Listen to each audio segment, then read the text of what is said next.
en el capítulo 2, a comenzar los mensajes de las iglesias.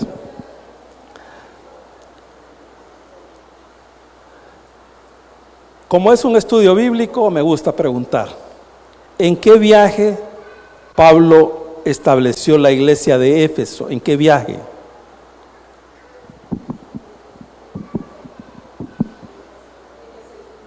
¿Ah? ¿En el segundo? ¿Alguien más? ¿Ah? En el segundo. La hermana Roxana está diciendo amor y paz. Así va. Así. ¿En qué viaje? En el tercer viaje. En el tercer viaje. En el segundo, él después de salir de Corinto, pasa a ver cómo está allá Éfeso. Está bueno, dice, aquí se va. A regreso ya no va a Corinto, va a Éfeso, una sola vez. Y ha dejado a dos. Es que Pablo era cosa seria. ¿A quiénes dejó en Éfeso? Adelantados. ¿A quiénes dejó? No dejó dos, dejó a tres. ¿A quién? ¿A quiénes dejó? Dejó a Priscila y Aquilas. Y ellos discipularon mejor a Apolo y fueron los tres allá. Cuando están ellos allá llega Pablo. Vaya, usted tiene que saber qué es lo que pasó en Éfeso. Tiene que saber cuánto estuvo en Éfeso, porque eso es clave aquí. Porque usted no sabe eso,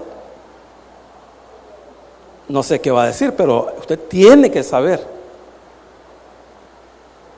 cuánto tiempo estuvo Pablo ahí, qué pasó ahí, todo eso, porque eso es la base para poder entender este pasaje. ¿Cómo eran ellos? Porque en la carta a los Efesios, él lo dice. Si gusta se puede sentar, hermano, se puede sentar. En la carta a los Efesios dice cómo eran ellos. Y ahora les va a hacer un reclamo aquí el Señor, porque lo habían dejado eso. Entonces, para entender todo eso tenemos que saber la historia de cómo Pablo estableció la iglesia, qué es lo que pasó, y usted tiene que también haber leído un poquito la carta. Ahora vamos a leer el capítulo 2 de Apocalipsis. Dice la palabra del Señor en el nombre del Padre, del Hijo y de su Santo Espíritu.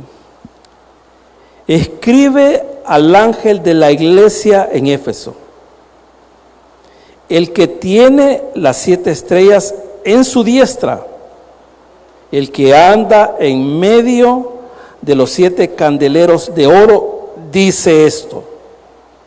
Oiga, hermano, yo conozco tus obras.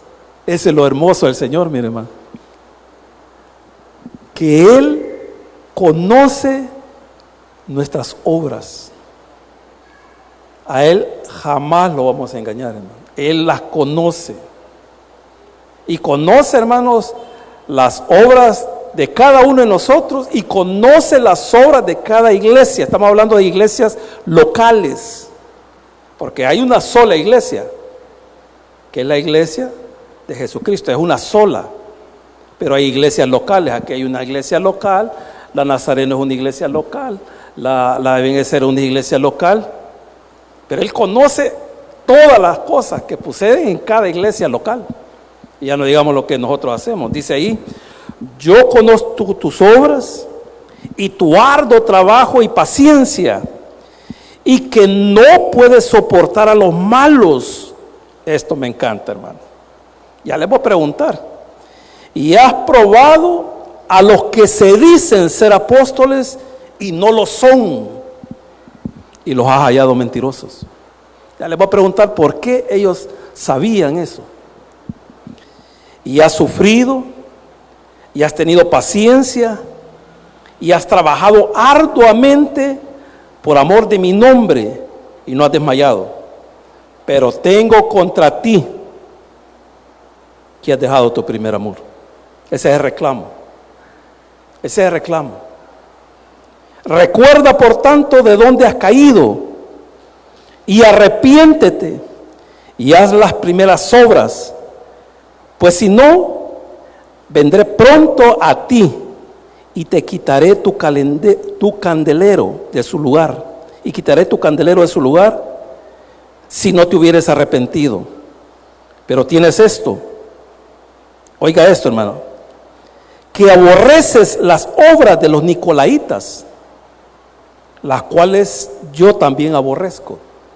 Fíjese que uno tiene que poner atención a la lectura, porque aquí dice que los de la iglesia de Éfeso aborrecían las obras de los nicolaitas, pero no está diciendo que aborrecían a los nicolaitas. Ellos aborrecían lo que ellos hacían.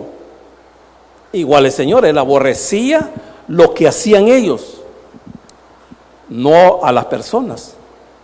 Más adelante van a aparecer nuevamente. Versículo 7. El que tiene oídos, oiga lo que el Espíritu dice a las iglesias. Al que venciere, le daré a comer del árbol de la vida, el cual está en medio del paraíso de Dios. Oramos. Señor, te damos gracias. Bendice tu palabra, Señor. Yo te ruego en el nombre poderoso de Jesús que usted me pueda ayudar, para que así yo pueda exponer su palabra de una manera clara y de una manera sencilla. Y así, Señor, poder salir todos edificados. Y que también los que están a través de las redes sociales puedan salir edificados y esperando, Señor, de que ellos también puedan vencer y puedan ser participantes del paraíso de Dios. Te adoramos y te bendecimos en el nombre poderoso de Jesús. Amén y amén. Cuando comenzamos la introducción de este libro, yo hablé de las características del libro. Y en esa oportunidad yo hablé de dos características, pero no voy a hablar de las dos, no voy a hablar de la introducción de nada. Solo quiero hablar de esa característica. Si usted anotó, la va a encontrar en sus apuntes. Y les dije de que el libro de Apocalipsis, él solo tiene sus tres puntitos, los cuales él va a desarrollar. Estamos hablando de que tiene un bosquejo, digámoslo así, de esa manera, dentro del libro. Y lo tiene aquí en el versículo 19 del capítulo 1. Dice, escribe las cosas que has visto, primer punto, y las cosas que son, segundo punto, y las que han de ser después de esta, tercer punto. Entonces ahí mismo encontramos esa división. ¿Qué les quiero decir con esto, hermano? Que ya estudiamos el primer punto, porque el primer punto consta de todo el capítulo 1. Ahora vamos a iniciar el punto número 2, que es el capítulo 2 y el capítulo 3. Y el punto 3 es el más largo, hermano, hasta llegar hasta el capítulo 22, es el más larguísimo, el punto número 3. Y ese es el que está, pero buenísimo, hermano, porque usted va a saber, se va a dar cuenta cómo va a terminar la historia. Yo sé que algunos quizás de los que están aquí están preocupados por lo que está pasando allá en Israel y en el Medio Oriente. El Señor dijo así, mire, hermano, son principios de dolores, dijo así. Pero, ahí dijo el Señor en el capítulo 24 de Mateo, pero no es el fin, así. Son principios de dolores. Guerras han habido, hermanos. Pestes han habido. ¿Sí? Entonces, son principios de dolores. Porque algunos están diciendo, están hablando de la tercera guerra mundial. Hermano, si sucediera la tercera guerra mundial, que no va a ser una guerra como ni la primera ni la segunda, porque en la primera guerra mundial ellos pelearon con hundías. Sí, esas eran sus armas. Sí, hundías, tenían caballos y todo eso. No, ya en la Segunda Guerra Mundial ellos ya ocupaban pistolitas y todas esas cosas así. En la Tercera Guerra Mundial, hermanos, si solo Corea del Norte tiene una bomba que puede destruir la mitad del planeta. Pero ¿por qué no puede ser destruido la mitad del planeta en este momento? Porque aquí estamos nosotros. Aquí estamos nosotros, hermano. ¿Y cómo el Señor va a permitir que dañen a la novia. ¿Cómo va a permitir eso, hermano? Entonces, por eso va a haber un arrebatamiento. Cuando nosotros estemos allá en las bodas del Cordero, hermano, ahí va a comenzar lo bueno. Del capítulo 4 hasta el 22, Juan va a relatar la semana 70. ¿Qué es la semana 70? El período de gran tribulación. Como lo dijo el Señor en el capítulo 24 de Mateo, cual nunca lo ha habido, ni lo volverá a ver. ¿Por qué ya no lo va a volver a ver, hermano? Una tribulación como esa. Porque después de la gran tribulación viene el milenio. Allá al final del milenio hay un último colador ahí que Satanás engaña, porque él es el padre de mentira, engaña a los ¿cómo se llama? A unas personas que no están glorificadas, porque en el milenio van a haber personas glorificadas y personas con cuerpos naturales. Y son a las personas que tienen cuerpos naturales a los que va a engañar Satanás. Todos los que se vayan con Satanás al final del milenio, el Señor ni les va a preguntar nada. Allá léalo usted en el capítulo 21. Dice que va a descender fuego y se los va a volar a todos, porque ya rodearon la ciudad santa. Y la ciudad santa es Jerusalén. Entonces el Señor de un solo se los va a... Y los que no se fueron con Satanás, ellos van a recibir cuerpos glorificados.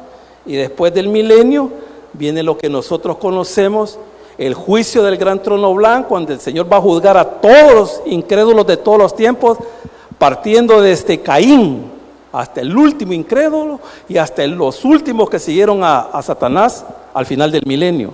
Una vez pase el juicio del gran trono blanco, donde no vamos a estar nosotros, porque hay algunas personas que dicen que la iglesia tiene que pasar ese juicio. No, hermano, nosotros ya estamos reinando con el Señor. Que va a haber un juicio para los creyentes, eso sí, porque el Señor lo va a llamar y le va a decir: ¿qué hiciste allá en el Taberamatepec? Yo hice esto, Señor, hice esto. Entonces, y oiga lo que le voy a decir, porque así lo dice 1 Corintios. Si no estoy mal, está en el capítulo 3, si no estoy mal. Porque ahí está hablando del tribunal de Cristo. Dice que Él va a probar lo que nosotros hicimos. Y oiga esto, ¿y cuáles fueron nuestras motivaciones? ¿Por qué servimos? ¿Por qué veníamos a la iglesia? En base a eso, el Señor, entonces le va a decir al Señor: no, si es que vos venías a servir solo para que te vieran ahí. No, entra, vas a ser, dice que vamos a ser salvos, dice. Vamos a ser, entra, pero no vas a recibir nada, entra. Y van a haber personas, hermano, que sirvieron 20 años, 30 años, 40 años. Pero Él va a juzgar cuáles fueron sus motivaciones, por qué está sirviendo, por qué viene a la iglesia, por qué lo adoramos. En base a eso vamos a ser juzgados, pero no para condenación, sino para premiación. Y le van a decir al hermano Elías: Elías, vení. No, y vos cantabas allá porque me querías adorar. Aquí está tu galardón, vení. Aquí está. Adriana le va a decir: vení. Yo sé que traías a la Chabelita y traías a la Victoria ahí, pero a pesar de que venías con las dos, porque venían así, que las trae así, venías porque me amabas. Aquí está tu premio. Aquí te vamos a dar. ¿Cuál va a ser el premio? Un reloj. Aquí te vamos a dar tu reloj. ¿Y para qué reloj? Le va a decir la Adriana: para que vengas un poquito más temprano. Son bromas. Así es de que en base a eso, entonces dice aquí la palabra del Señor, el versículo 1 dice: escribe al ángel de la iglesia en Éfeso. ¿Quién es el que le está diciendo a Juan que escriba? ¿Quién es? ¿Ah? ¿Quién? Por eso le digo, la clave está en los contextos. Usted se va para atrás y busca el versículo 11 del capítulo 1. Yo soy el alfa y el omega, el principio y el último. ¿Quién es ese? Jesús. Escribe en un libro lo que ves. Entonces, el que le está hablando es Jesucristo. Ahora, ¿quién es el ángel? ¿El ángel es un ser celestial o un ser humano?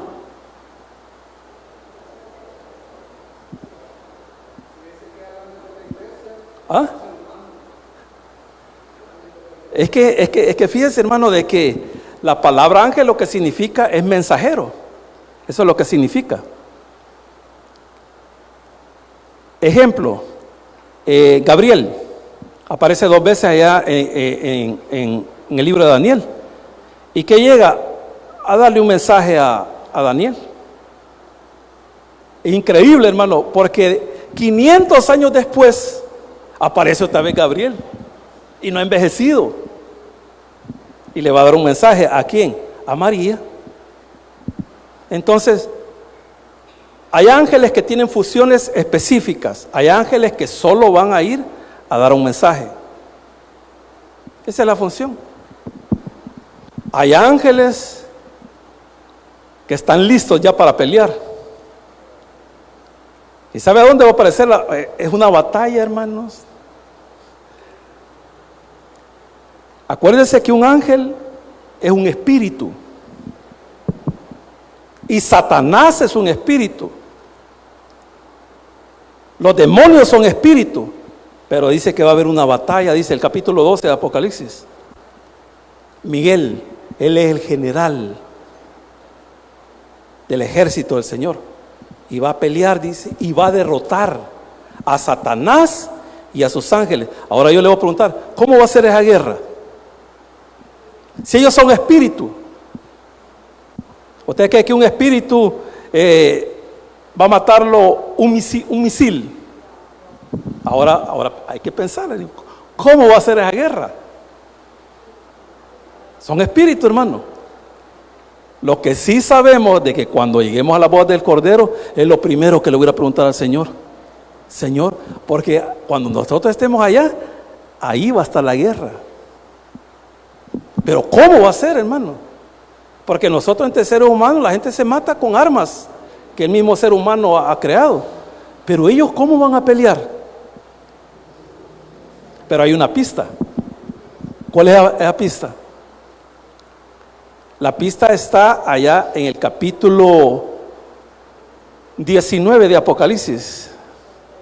Dice que él, lo voy a leer, hermano, porque ahí está la clave. Dice la palabra del Señor en el capítulo 11. Entonces vi el cielo abierto y aquí un caballo blanco. Caballo blanco. Y el que lo montaba se llamaba Fiel y Verdadero, y con justicia juzga y pelea. Pero a ver cómo va a pelear el Señor. Sus ojos eran como llama de fuego, ya se lo dijo a Juan en el capítulo 1, y había en su cabeza muchas diademas, o sea, muchas coronas, y tenía un nombre escrito que ninguno conocía sino él mismo. Estaba vestido de ropa teñida de sangre. ¿Por qué dice que sus ropas estaban? Eso está hablando, hermano, de su sacrificio en la cruz. Sus ropas estaban manchadas de sangre por el sacrificio. Estaba vestido de una ropa teñida en sangre y su nombre es el Verbo de Dios. Y los ejércitos celestiales vestidos de lino finísimo, blanco y limpio, le seguían en caballo. Y oiga esto, de su boca sale una espada. ¿Vieron la película Conamba? Así. Pero esa no es una espada como la que nosotros conocemos. Es el poder de Dios. Así como dijo, hágase la luz, y la luz se hizo, así. Hermano, ¿usted se acuerda el pasaje en San Juan cuando llegan a preguntar por Jesucristo? Porque están los 4 relatos del Evangelio, pero el de Juan es increíble, hermano. Cuando llegan a preguntar, por Jesús. Acuérdense que de noche Jesús no tenía un físico que lo iba a delatar. Él era como cualquier ser humano, común y corriente, se vestía igual que sus discípulos, era pobre, y preguntaron por él. Y cuando él oye que preguntan, dice así: ve, yo soy. Todos cayeron al piso. Imaginen qué tremendo, hermano. ¿Y ahora por qué no los quiso matar? Y vuelve a preguntar por él, y yo soy, dice. Pues así los va a destruir el Señor, con el poder de su boca. Y aquí va a narrar, el capítulo 19 narra cómo va a vencer al anticristo y al falso profeta. Y aquí lo va a decir, que los primeros clientes del infierno son el anticristo y el falso profeta. En este momento no hay nadie en el infierno, no hay nadie. Todos los que mueren sin Cristo se van al Hades. Es un lugar de tormento, pero no es el infierno. El infierno lo van a estrenar el falso profeta y el anticristo. Así que dice la palabra del Señor, nos volvemos allá al capítulo 1.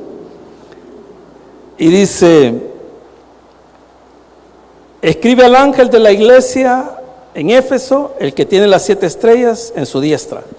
Ya vimos de que ese ángel es el que va a llevar el mensaje. En esa época, hermano, yo le puedo a usted retar y decirle: hermano, busquen ahí. ¿Quiénes eran los que predicaban en la época de los apóstoles? ¿Quiénes eran los que predicaban? Porque nosotros normalmente cuando leemos aquí, decimos de inmediatamente que el mensajero son los pastores de la iglesia. Y sí, pero eso ya sería como una aplicación. Hoy es cierto, hermano, son los pastores que están enfrente. Pero en la época de los apóstoles, usted puede leer el capítulo 6 del libro de los Hechos. Y ahí dice que se reunieron los apóstoles, ya incluido Matías, estaban los 12, y le dijeron: escojan a 7 varones. Porque había un problemita, y era un rumor, no era cierto, era un rumor. Entonces dice: busquen a 7 hermanos llenos del Espíritu Santo, con sabiduría y todo eso, y que se encarguen ellos de las viudas. Y nosotros, dice, nos encargaremos de la oración y de la predicación de la palabra. ¿Quiénes eran los mensajeros? Los apóstoles, los profetas, porque ahí lo dice la palabra del Señor. Si usted se va al capítulo 13, por eso ahí usted tiene que conocer el libro de los Hechos, porque hay mucha información, hermano. En el capítulo 13 dice que en la iglesia de Antioquía, ¿qué dice que habían allá? ¿Quiénes eran los que enseñaban? ¿Quiénes eran los mensajeros allá? Profetas y maestros. Si usted se va al capítulo 15 del libro de los Hechos, hermano, usted se va a dar cuenta de que ahí hubo una reunión, se le conoce como el concilio en Jerusalén, en el año 50 después de Cristo. Entonces ellos acuerdan ciertas cosas y mandan un mensajero, mandan 2 mensajeros de la iglesia de Jerusalén a Antioquía, porque los representantes de Antioquía son Pablo y Bernabé. Entonces mandan la carta por medio de Judas, así dice, o Jesús creo que se llama. Ya les digo, capítulo 15, estamos. Aquí estamos, el 15. Dice aquí, 15:31, habiendo leído la cual, que era la carta, se regocijaron por la consolación. Ya había llegado la carta de lo que habían acordado. Y Judas, pues sí, Judas se llamaba. Oiga esto, y Silas. Judas y Silas. ¿Qué dice que eran ellos ahí? Ahí lo dice. Como ellos también eran profetas, dice ahí. ¿Qué dice ahí la palabra de Dios? Consolaron y confirmaron a los hermanos con abundancia de palabra. Y si usted se va al capítulo 8 del libro de los Hechos, 8, 4 y 5, Pero los que fueron esparcidos iban por todas partes anunciando el evangelio. Entonces Felipe descendió a la ciudad de Samaria, les predicaba a Jesucristo. Oiga, apóstoles, profetas, evangelistas, y dice ahí en el capítulo 13 del libro de los Hechos que también predicaban los maestros, pero no hablaban de los pastores. Eso no quiere decir que no habían. También los que estaban a cargo de las iglesias eran ancianos. Y esto me gusta, mire hermano. Y le digo, me gusta esto porque es lo que nosotros tenemos aquí. Porque no solamente predicaba una persona, sino que era un grupo de personas. Era un grupo de ancianos. Y si no me creen, aquí está el libro de los Hechos, que es el que habla con lo que yo estoy diciendo. Dice el libro de los Hechos, capítulo 20, que es la despedida de Pablo en Éfeso. Los ha mandado a llamar a Mileto. Y les dice ahí en el versículo 28 del capítulo 20, por tanto, después de haberles dicho varias cosas, mirad por vosotros y por todo el rebaño que el Espíritu Santo os ha puesto por obispo. Él manda a llamar a los ancianos. No está hablando de servidores, está hablando de los ancianos, porque los ancianos eran los que llevaban el mensaje. Habían ancianos, usted lo puede ver en el libro en la carta a Tito. Hay ancianos que predican la palabra y hay ancianos que administran las iglesias. Hay dos tipos de ancianos. Pero aquí él ha reunido a los ancianos que van a llevar el mensaje. Y les dice ahí, mirad por vosotros y por el rebaño que el Espíritu Santo os ha puesto por obispo para apacentar la iglesia del Señor, la cual él ganó por su propia sangre.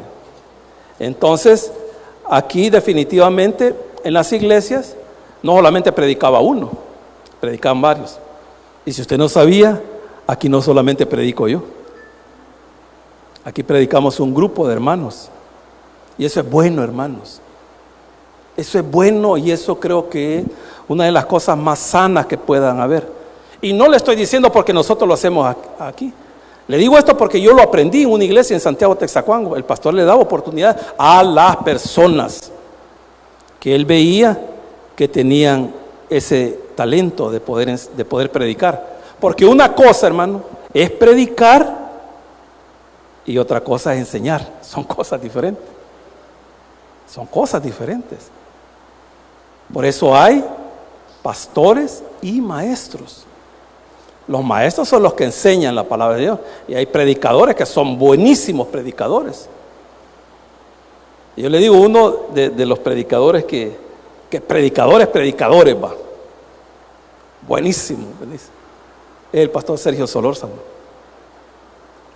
Si usted lo oye, hermano, él es un predicador tremendo. De un versículo, 2 versículos, se ha hecho una predicación que le va a sacudir hasta el pelo. Pero tenemos al pastor Mario Vega, él es maestro. Totalmente diferentes, son cosas diferentes. Entonces dice, escribe al ángel de la iglesia en Éfeso, el que tiene las 7 estrellas en su diestra. Ya sabe quiénes son las estrellas, los mensajeros. Dice esto, mire hermano, que él tiene en su diestra a las estrellas, a los que llevan la palabra del Señor, los tiene en su mano. Eso habla de ¿qué? De seguridad, de protección. Él no está diciendo de que no nos va a pasar nada, pero él nos va a proteger hasta que él nos lleve a su presencia. En Lucas le dice el Señor a Pedro, cuando él le está diciendo, no hombre, yo voy a ir con todo, ¿dónde vas a creer que yo te voy a dejar? Tal vez estos te dejan. Ay, Pedro, le dijo, te voy a decir algo, le dijo, Satanás me ha pedido para zarandearte. Satanás llega porque todavía puede llegar. Ya después del capítulo 12 para adelante ya no va a poder llegar a la presencia del Señor. Es expulsado, ya nunca va a volver. Hoy llega allá y le dice, Satanás, ¿ya te diste cuenta cómo se ha portado Carito? Carito, le dice. Sí, la que trabaja en multimedia, le dice ella. Caro, le dice. Le dice el Señor a Satanás. Sí, caro. Caro de Portillo. Espera, me voy a buscar aquí en el libro de la vida, dice. No hay ni una Caro, le dice. Pero ahí viene a acusarla. Como lo va a acusar a usted y llega a acusarme a mí. Él puede entrar ahorita, pero después ya no va a entrar. Él es nuestro acusador, dice. Pero el Señor, como Él sabe que Él es nuestro acusador, Él es nuestro abogado. Y Él es el que nos defiende. Y le voy a decir algo. Aunque sabe que lo que le va a decir es cierto. Sí. No crea que no es cierto. Pues Satanás sabe que es cierto. Pero como el Señor ha perdonado nuestros pecados, pero eso no quiere decir que si usted está haciendo algo malo, el Señor se va a poner a reír. Dice la palabra del Señor en Hebreos que Dios disciplina al que ama. Y ahí lo va a zarandear. Bueno, nos va a zarandear. Entonces dice que estamos en la diestra y el que anda en medio de los 7 candeleros. Los candeleros son las iglesias. Dice que Él anda en medio. Él está aquí, hermano. Está aquí. En medio de esta iglesia, Él está aquí. Increíble, hermano. Es que es algo increíble. El Dios que creó los cielos y la tierra está aquí en medio de nosotros. Y se mueve, hermano, aquí. Él está ahí con usted, conmigo, aquí está. Él anda en medio, aquí. Increíble, hermano. Es que, le digo, son cosas que le digo, a mí me dan ganas hasta de llorar. Le digo esto, hermano. ¿Por qué? Porque somos seres humanos imperfectos. Y que el Dios de la gloria esté aquí en medio de nosotros. Hermano, eso. Si nuestro presidente supiera lo que nosotros hemos sido, ¿usted cree que aquí estaría con nosotros? No, me va a decir, no, voy a estar ahí con los de la Matepec, dice, no. Pero el que hizo los cielos y la tierra, Él sí está con nosotros aquí. Él está aquí con nosotros. Y dice, yo conozco tus obras y tu arduo trabajo y paciencia y que no puedes soportar a los malos. Él conoce todo eso, tu arduo trabajo. Hermano, todo lo que nosotros hacemos, bueno y malo, Él lo sabe. Pero dice aquí, ¿quiénes son los malos aquí? Dice, y no puedes soportar a los malos. ¿Quiénes son los malos? ¿Quiénes son los malos? El contexto se lo va a decir ahí, hermano. Son los falsos apóstoles. ¿Cómo se dieron cuenta ellos? Que eran engañadores. ¿Cómo se dieron cuenta? ¿Por qué ellos los descubrieron y dijeron, ustedes son mentirosos? Eso tendríamos que hacer nosotros, hermano. Porque se han levantado apóstoles que ellos mismos se llaman a ser apóstoles, profetas que ellos mismos se llaman. Pero ¿por qué les dijeron en su cara, ustedes son mentirosos? ¿Por qué? ¿Por qué? Porque conocían la palabra, hermanos. Si usted no conoce la palabra, a usted lo va a engañar cualquiera. Ellos conocían la palabra. ¿Y sabe por qué les digo que conocían? Porque Pablo estuvo con ellos 3 años y medio ahí. 3 años, día y noche, dice. Yo les predicaba en sus casas y en las calles. Y los instruyó como a nadie. Hermano, ahí llegaba a decir, yo soy apóstol. Pasa, dale. Y lo comenzaban a observar. No. ¿Sabe por qué, hermano? Usted quiere conocer. Yo creo, hermano. Yo creo que siguen habiendo apóstoles. Yo creo que siguen habiendo profetas, evangelistas, pastores y maestros. Yo lo creo. Pero le voy a decir algo, hermano. Hasta ahora, después de mis 30 años, de todos los apóstoles que dicen ser apóstoles, no lo son, hermanos. Y usted me puede preguntar, ¿y usted cómo sabe? Porque si fueran apóstoles, hermanos, ellos tuvieran las cualidades de Jesucristo. Porque Jesucristo, cuando escogió a los 12, Él reprodujo sus cualidades en ellos. Los apóstoles nunca anduvieron, hermanos, detrás del dinero. Jamás. Ellos eran pobres. Y lo que le daban a ellos como ofrenda, ellos recibían ofrenda, hermano. Pero ¿saben lo primero que hacían? Era, hermano, repártanlo a los pobres. Y ellos se quedaban con lo necesario. Nunca andaban acumulando riqueza, mucho menos, hermano, un medio de transporte. Si usted no sabía, cuando el Señor entra a Jerusalén, en su última semana, Él entra con un burrito prestado.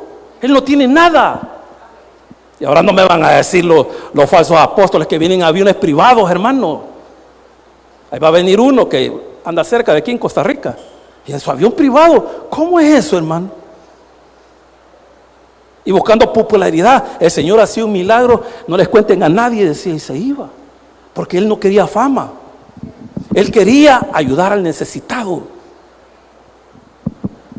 Entonces ahí, la iglesia de Éfeso, no, hombre, anda a contarles de cuento a otros.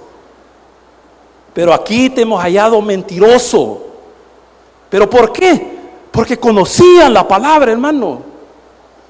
Pero la gente lo deslumbra cualquier cosa. Si viene alguien, hermano, y hace descender fuego del cielo, hermano, le aseguro que aquí nadie vuelve a venir.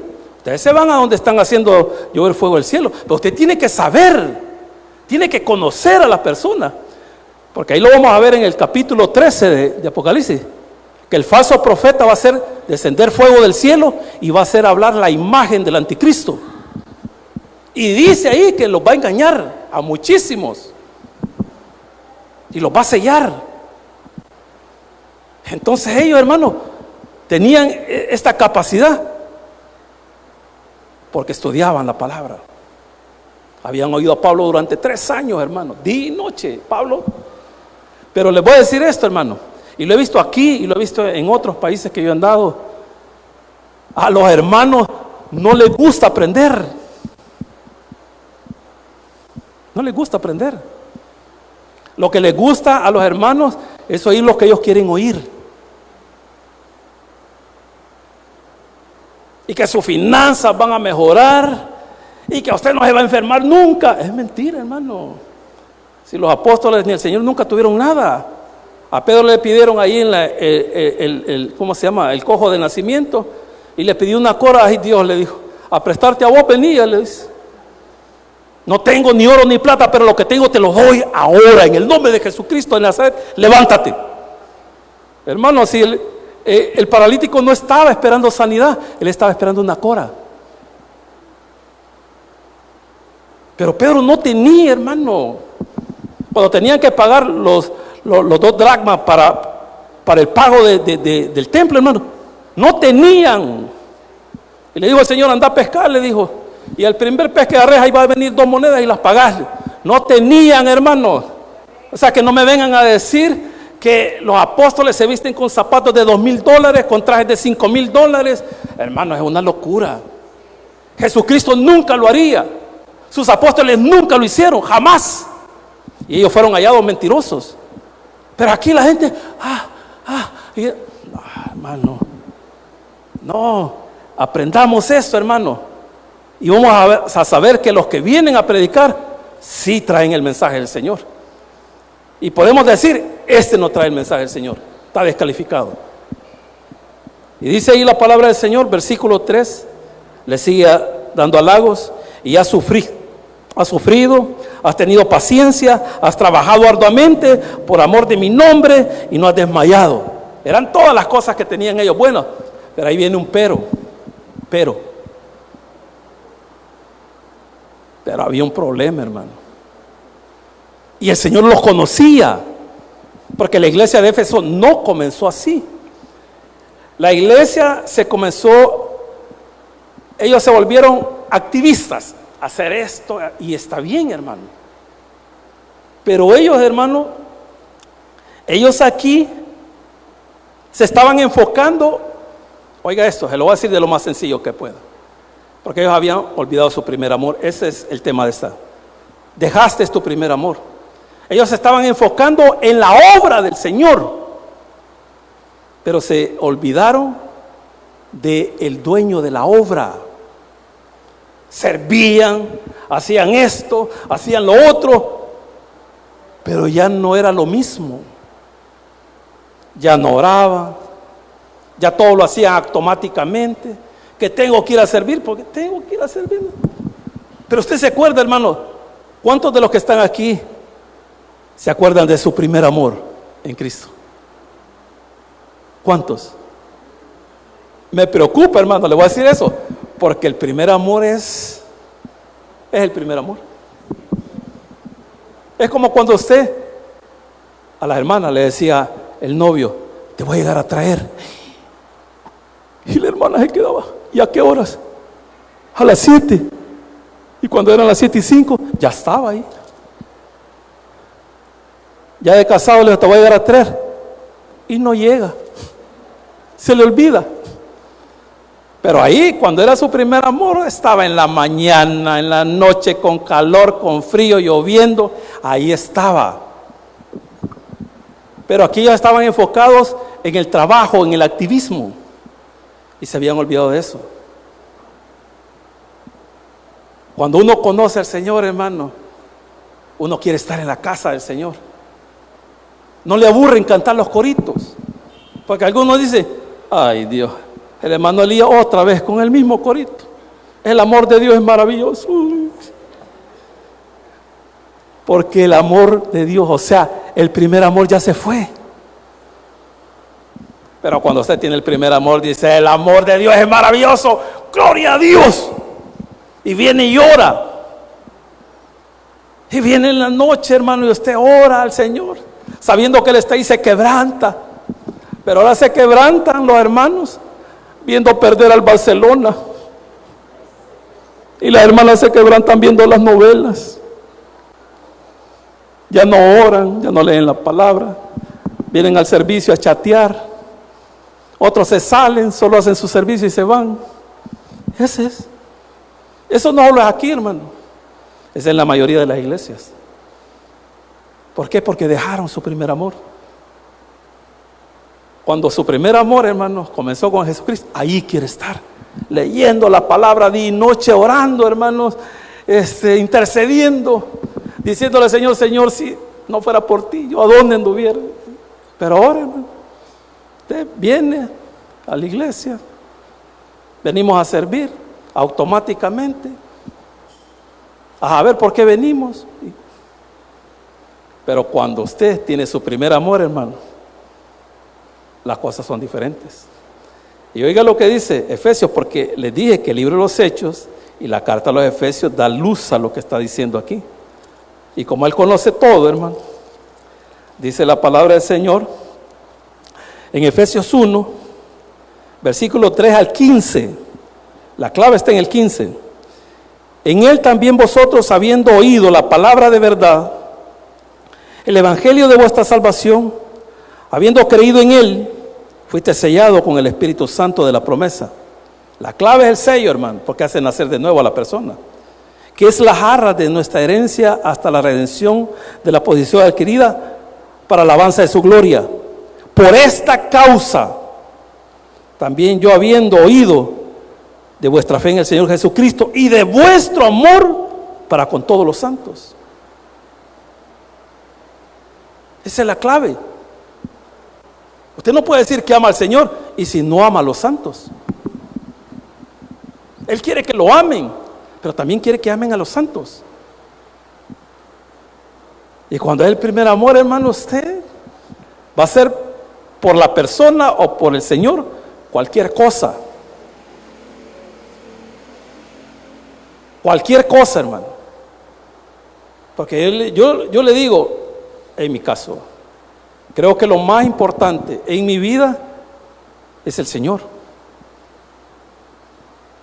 Y yo no puedo estar, hermano, negociando si hago esto o hago esto para el Señor. No puedo estar negociando. O lo hago o no lo hago. Pero no puedo estar negociando. Entonces, Él eso es lo que quiere. Cuando le preguntaron cuál es el mandamiento mayor, amarás al Señor tu Dios con todo tu corazón, con todas tus fuerzas, con toda tu alma, con todo. Porque Él quiere todo de nosotros. Pero usted le quiere dar un pedacito. Él quiere todo. Y le dice, y el segundo, que no se lo habían preguntado, es similar al primero. ama a tu prójimo como a ti mismo. Y ahí se encerró todo el evangelio, todo, porque el evangelio es el amor. Y dice ahí la palabra del Señor: pero tengo contra ti que has dejado tu primer amor. Recuerda por tanto de dónde has caído y arrepiéntete. Aquí podemos ver, hermano, de que un ángel no se puede arrepentir porque son seres perfectos. Pero los que se arrepienten son los seres humanos cuando hemos cometido algún error. Recuerda por tanto de dónde has caído y arrepiéntete y haz las primeras obras, pues si no, vendré pronto a ti y quitaré tu candelero de su lugar si no te hubieres arrepentido. Hermano, el candelero era eso, era la luz del mundo. Dice la palabra del Señor que nosotros somos la luz del mundo también, somos la sal de la tierra. Entonces lo que está diciendo, bueno, si no te arrepentís, si no volves a tu primer amor, te voy a quitar la luz, el respaldo, te voy a quitar, ya no voy a estar contigo. Igual, hermano, en el templo estaba la Shekinah, estaba la gloria del Señor, pero como no hacían, se había vuelto cueva de ladrones, había un solo, la gloria de Dios se fue. Ya lo había visto Ezequiel, que la gloria de Dios se levantaba y se iba. Igual, hermano, es increíble porque Ezequiel vio eso, la gloria de Dios se iba en visión. Pero si usted lee el capítulo 23 de Mateo, dice la palabra del Señor esto, miren, porque el Señor Jesús llegaba a enseñar al templo. Pero en el capítulo 23, ¿sabe cómo cierra el capítulo 23? Y Jesús salió del templo. La gloria de Dios abandonó el templo. Jesús era la gloria de Dios. Él llegaba todavía a predicar, pero el capítulo 23 dice: y Jesús salió del templo y se fue al monte de los olivos. Y le dijo a los discípulos: ¿veis todo esto? No quedará piedra sobre piedra. Porque él ya tenía otro templo. ¿Cuál era ese templo? Nosotros, los que hemos creído. Nosotros somos el templo y la morada del Espíritu Santo. Y dice la palabra del Señor: pero tienes esto, que aborreces las obras de los nicolaitas. Lo que ellos hacían, aborrecían los de Efesios, hermano. Oiga, lo dice: pero tienes esto, que aborreces a las obras de los nicolaitas, las cuales yo también aborrezco. Fíjese que la clave de los nicolaitas casi no se habla nada, solo en 2 oportunidades en toda la Biblia, hermano. Entonces, la clave, algunos comentaristas bíblicos, está en el nombre, porque los nicolaitas es un nombre compuesto, y yo lo anoté por aquí para información de ustedes. Como es un nombre compuesto, Nikeo en el griego y Laos es una palabra compuesta. La palabra Nikeo lo que significa es el que conquista, el que vence y el que gobierna. Eso es lo que significa. Y Laos es gente. Entonces dice aquí la palabra del Señor que los efesios aborrecían las obras de ellos. Y dice el Señor: y yo también las aborrezco. Porque esta secta, lo que ellos querían era gobernar. Ellos querían las posiciones. Y si usted ha leído el capítulo 10 de Marcos, Juan y Jacob querían estar sentados con el Señor en su reino a la derecha y a la izquierda. No, ustedes no saben lo que están pidiendo. No saben. Y él les dice: las naciones, dice, tienen gobernantes. ¿Por qué gobiernan? Porque ellos quieren tener el control. Esta secta quería tener el control. ¿De quiénes? De los cristianos. Aquí nosotros, hermanos, no venimos a gobernar a nadie. Los que llevamos el mensaje no venimos a gobernar a nadie, venimos a servir. ¿A quién? A los santos, hermanos, a ustedes. Nosotros no venimos a hacer más que ustedes. No, nosotros hemos sido puestos para servir. El Señor les dijo: porque el Hijo del Hombre no ha venido para ser servido. Así les dijo: sino ha venido para dar su vida en rescate de muchos. Y le está diciendo: ustedes tienen que ser así. Ustedes están aquí para servir. Entonces esta secta quería andar gobernando, quería posiciones. Hace esto, deja hacer lo otro. No, hace esto. Ellos querían gobernar. Y dice ahí la palabra del Señor que los de Efesios los aborrecían. Y el Señor dice: también yo los aborrezco. Porque nosotros somos hermanos y nosotros tenemos que servirnos los unos a los otros. Y dice el 7, con esto cerramos: el que tiene oídos, oiga lo que dice el Espíritu, que el Espíritu dice a las iglesias. El que venciere, usted sabe que el que vence es el que cree. Le daré a comer del árbol de la vida, el cual está en medio del paraíso de Dios. Démosle un fuerte aplauso al Señor, hermano. Padre nuestro que está en el cielo, te damos gracias, Señor, por tu palabra. A los amigos que nos están viendo a través de las redes sociales, usted quiere ser participante del paraíso de Dios, tiene que creer en Jesucristo. Al creer, usted es vencedor. No por lo que usted haya hecho o por sus obras, sino porque ha creído en el sacrificio de Cristo, y el sacrificio de Cristo lo hace a usted vencedor. Así que yo voy a hacer una breve oración, espero que usted la repita conmigo. Si usted cree, le confiesa sus pecados al Señor, Él es fiel y justo para perdonarlo y limpiarlo de toda maldad. Repita conmigo: Señor Jesús, yo te recibo hoy como mi único y suficiente Salvador personal. Creo que eres Dios, que moriste por mí en la cruz del Calvario. Perdona todos mis pecados, me arrepiento, salva mi alma hoy, para que cuando yo muera pueda estar contigo. Porque te lo pido en el poderoso nombre de Jesús, tu Hijo amado. Amén. Y amén. Démosle un fuerte